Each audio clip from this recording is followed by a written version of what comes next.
Okay, so we're Cloud 3D Scanner team, and I'm Simon. This is Alex, Steve, Evan, and Jason. So we like to call our project Snowflake because we do all the image processing in the cloud, sort of like how Snowflake crystallizes in the cloud and come down to the user as a 3D printable file.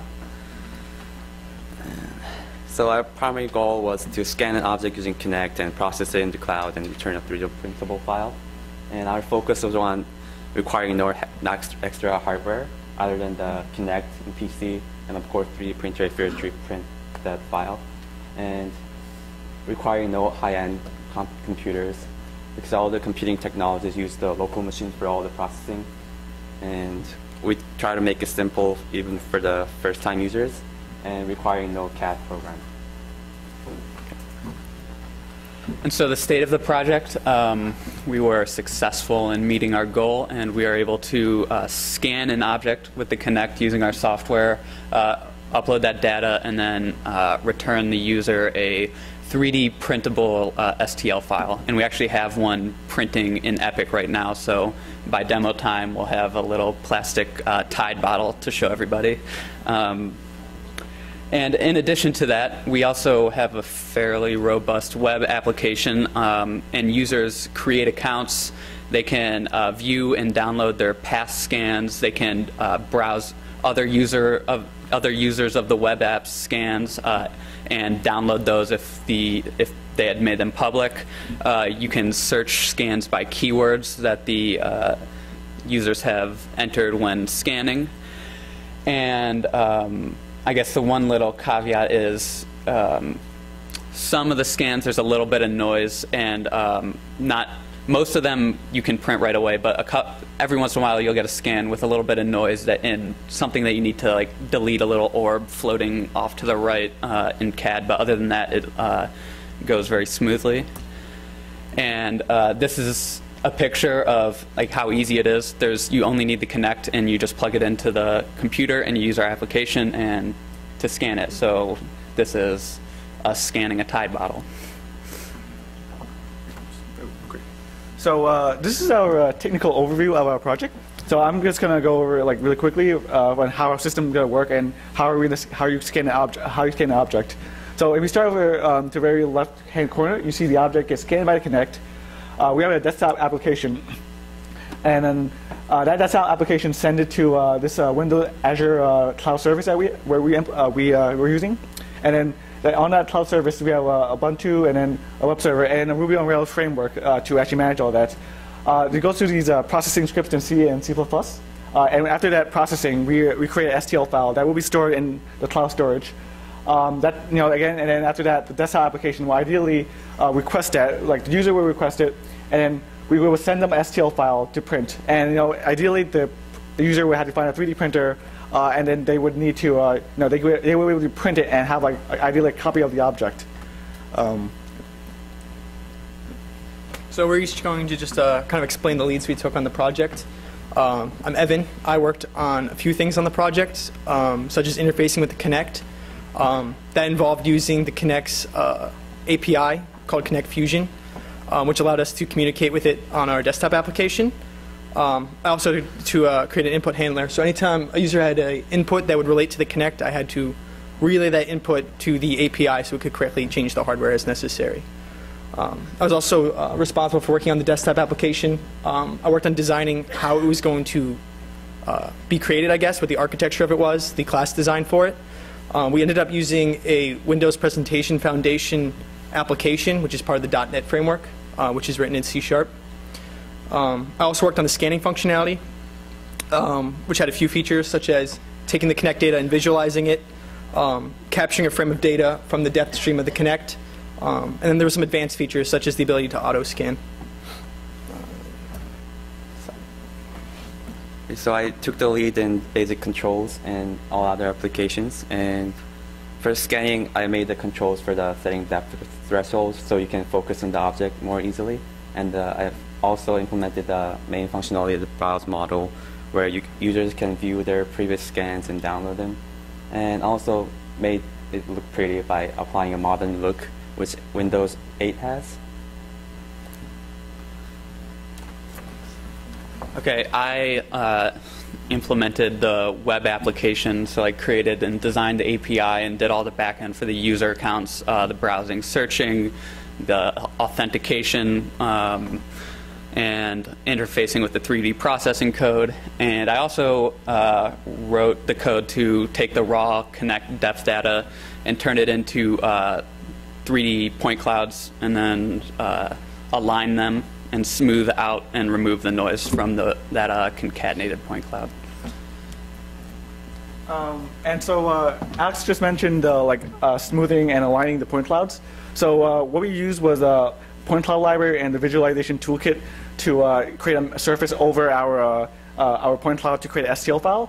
And then we actually use we fill in some holes using some implementation they use on the visualization toolkit.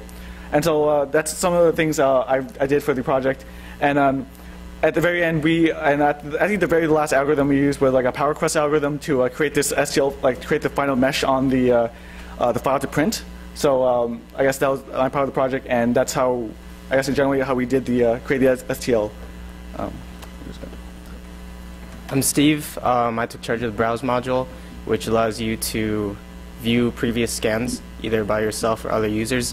Depending on whether they're marked as public or private, you can search by keyword, and the information available from the scan is listed right here: description, creation date, user who created the scan, keywords, and multiple keywords for the scan. I also worked on other parts of the application, such as the description window, which allows you to write a description, add keywords, and mark as public or private before uploading. So this is just a quick video of our desktop application scanning that Tide bottle we mentioned earlier. And I'll walk through it as we go through it. So this is Simon scanning it here. So first thing he does is he signs into the application by using his username and password that he created. Once he's signed in, you can see he's actually going to make use of the auto scan feature here. He sets the interval to 5 seconds between each scan, and he picks 10 frames. Then he changes the depth threshold, so we get rid of all that background noise. So as you see, he's just picking up the Tide bottle. Then he hits play, which starts the auto scan. So every 5 seconds, it's going to take a capture of the Tide bottle. And as you can see, it puts a little preview of what that scan looks like on the right there.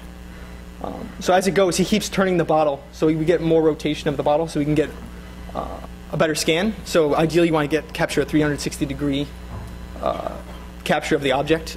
You can set how many objects you want. Once he's done, he hits upload. This opens the description window. He can add the keywords he wants to describe the object, so he puts Tide. You can add a full description, which is just saying this is a Tide bottle. And then once you hit send, those scans get uploaded to the cloud. Oh. So this is actually a simulation of the 3D printing of that Tide bottle. What it's doing is it's going through each layer and it's creating it. And as Alex mentioned, this is actually happening right now at Epic. We're actually printing this. So, this is a picture of the browse module. After all that's done, once you've got the STL, you'll see all the files listed here, and you'll be able to download each one. Okay, so I guess that's it. Just as a conclusion, we wanted to make this as simple for the user as possible. You just have to have a Connect. Our driving force was simplicity. And also I'd like to thank the professors and especially George for hooking us up with the Connect and the Azure credit, and thank you in advance for using your influence on the judges to choose us as the winner. So, questions?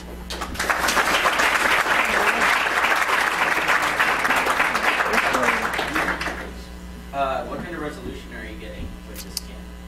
It's 640 by 480. Yeah, so the Connect resolution is 640 by 480, and then we get millimeter depth from the camera.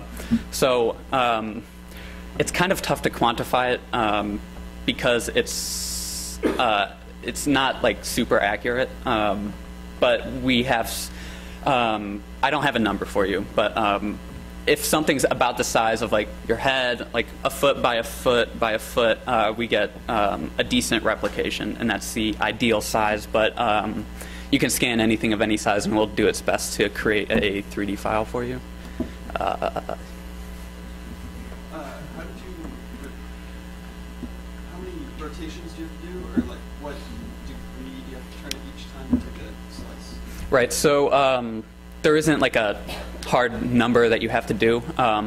We encourage the user to take as many as they can stand, because the more scans you have and the smaller the angle of rotation, the more accurate it will be. However, if you want to do like a quick scan and get like some piece of abstract art back, you can take like 3 and you'll get a file. But So how did you resolve fewer rotations? well, the algorithm will run no matter what. We do this thing where we calculate the features and try to match those up, and then like refine it with another algorithm called iterative closest point, and that'll run on any clouds you get. But the alignment will be inaccurate the further apart they are. So, 2 questions. Now that you're being weaned off of free Azure credit, how much does it cost per scan to run your cloud service? Okay, per scan, it's less than $1. However, that gets eaten up pretty fast.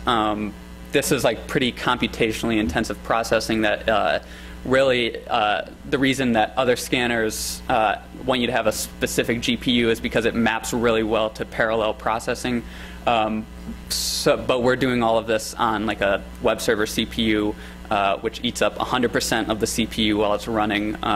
And depending on how many scans you take, it'll take about like 10 to 20 minutes for like a decent resolution. So it is expensive using the CPU. And like last month with a lot of testing, we went through $150 of server credit. But Last question, kind of playing off what you were saying earlier. Where's your point of diminishing returns? Like, what's the ideal number of scans? Like, kind of like the good match between how much time I have to invest. About like 40 scans of something that's like would fit in like a square cube.